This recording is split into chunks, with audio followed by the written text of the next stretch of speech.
What is the best perfect length video that you should be uploading? Let's discuss it and figure it out together. I'm Rob, and I'm a YouTube product expert. Okay, what is the perfect, best, ideal length video for you to upload? This is a very common question, and we're gonna answer it so you know by the end of this video. All right, best length video. There's a lot of ways to think about it. You can obviously make really short videos to really long videos. There's a lot of information out there, your analytics, other people putting up videos with big fancy graphs and things showing you all these bar charts and that. How do you interpret all this information to decide the perfect length video that you should upload? Hey, I love math.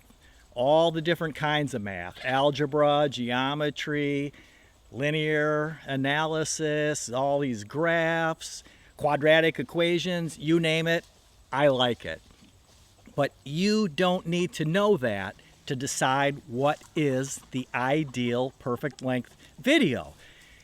The thing you have to do is digest a little bit of the information that is put out there so that you can determine it. And you've got to be really careful when you think about it, in that I discuss it a lot and a lot of other people discuss it too, but this issue of correlation and causation.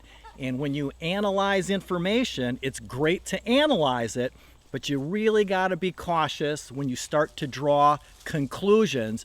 So let's nail that down so you understand it perfectly. And here's an example. Get my glasses on, pull out my phone here, log myself in.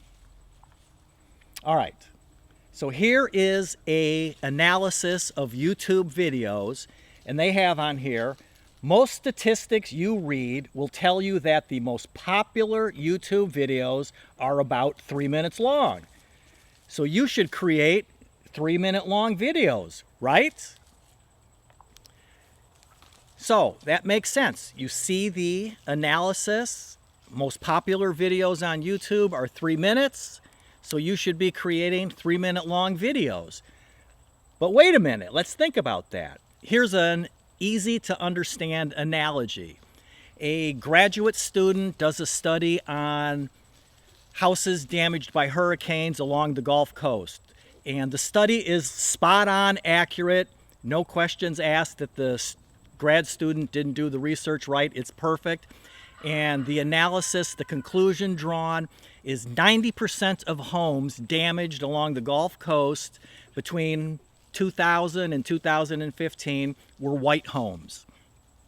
All right, so you decide to buy a home on the Gulf Coast, and the day after you close on that home, you paint, it's a white house, so you paint your house blue.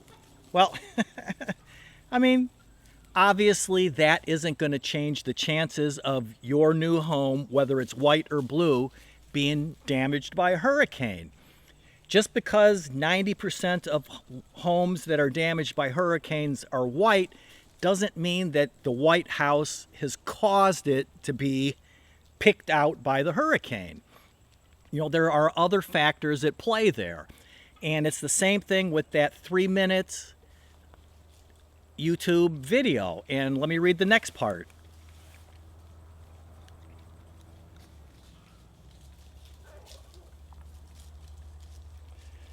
The reason the average length of the top 50 YouTube videos is 3 minutes is that 90% of them are music videos. This is great news if you're about to upload a music video.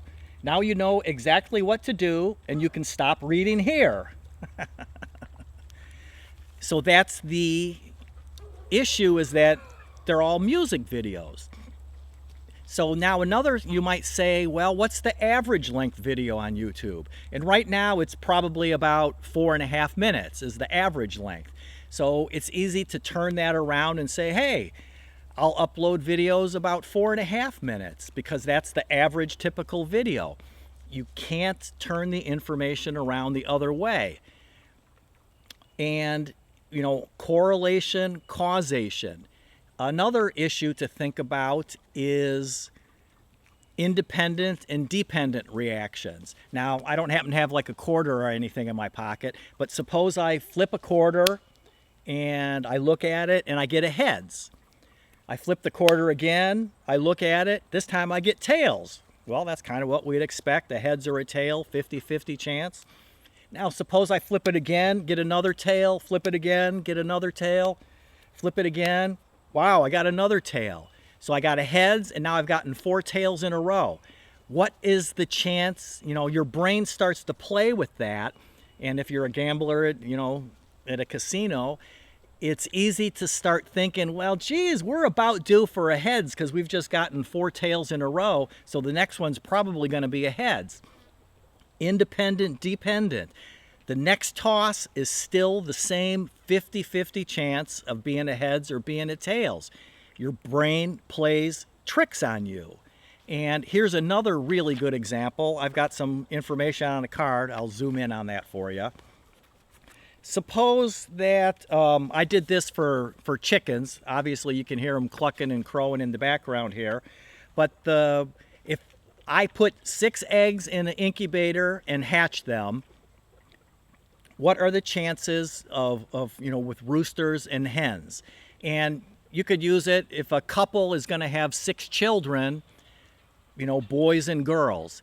And we know that there's a 50-50 chance of it being a boy or a girl, whether it's a human or a chicken, 50-50. So I might ask you, what do you think the odds are, the probability of getting 3 boys and 3 girls?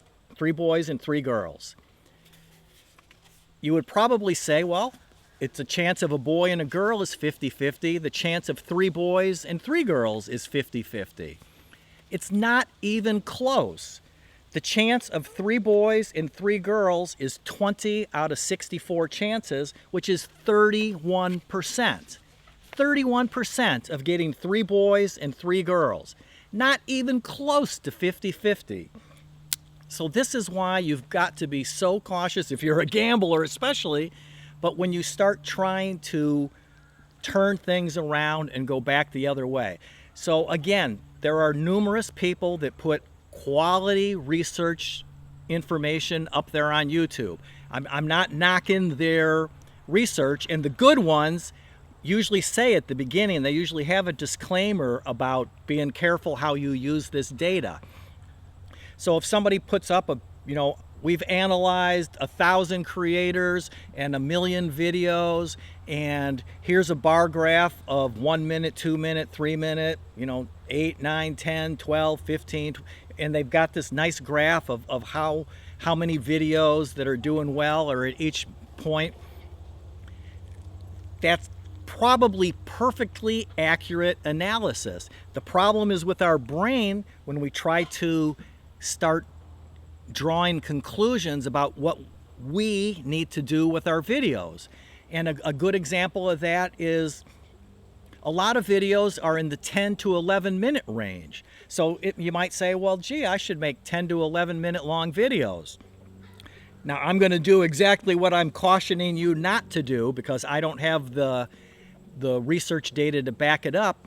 But in my mind, a likely reason that videos are 10 to 11 minutes long is because YouTube doesn't show YouTube doesn't show mid-roll ads until a video hits 10 minutes. If your video is 9 minutes and 30 seconds long, it doesn't qualify for a pre-roll.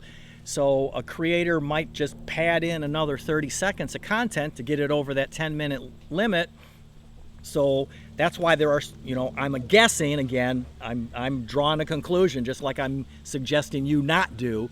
But the reason there are so many videos in the 10 to 11 minute range is simply because that's how long they need to be to qualify for a mid-roll ad.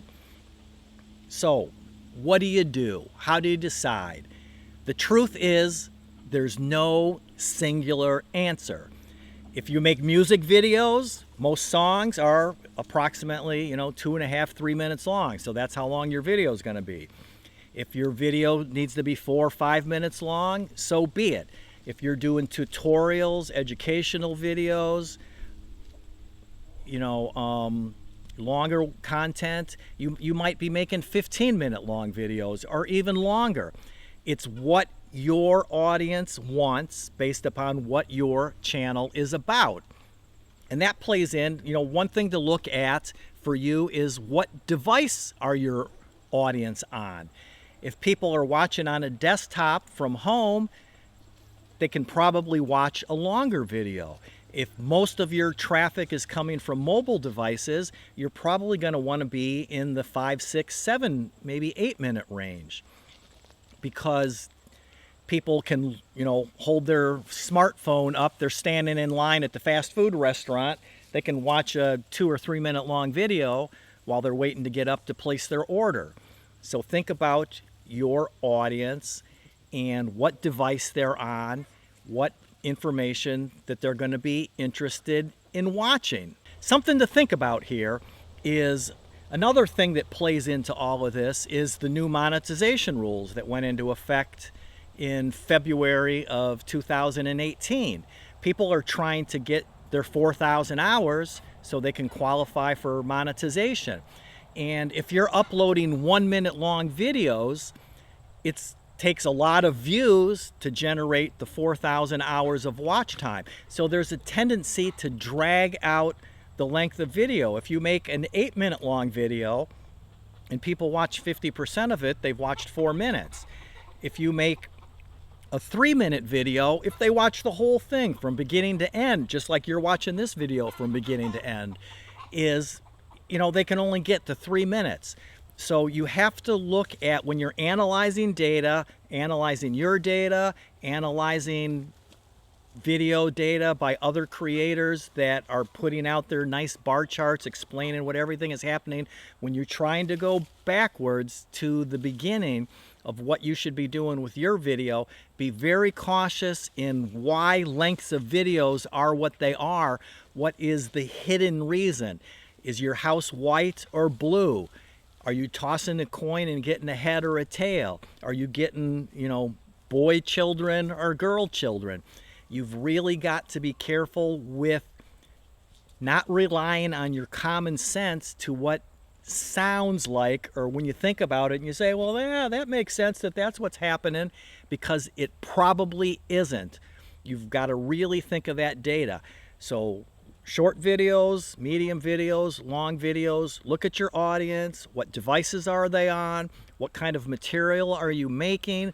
There's no one right universal answer for a perfect length video that's going to make your channel shoot up and be super successful. It's all about the proper quality content with the proper time frame for what it is that you're producing for your audience. Subscribe, watch another video, because my goal is helping you navigate the ever-changing YouTube ecosystem.